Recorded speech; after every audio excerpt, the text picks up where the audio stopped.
in this video, I am going to show you how you can add date and time to your Instagram story. Let's say I'm on my Instagram and I want to create a new story. So I swipe right and down here it's on story. And let's say I take a photo.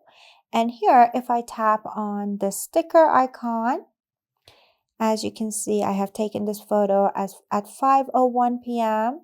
By tapping on it, you can also change how it looks. You have 3 different ways.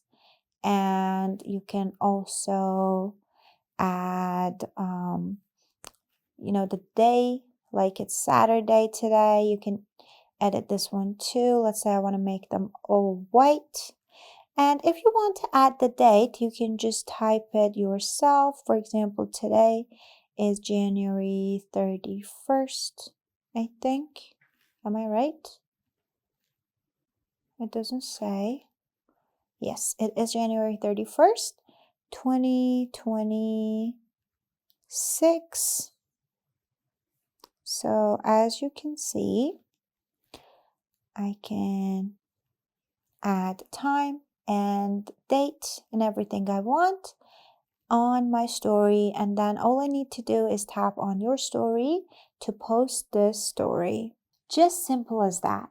And don't forget to subscribe for more.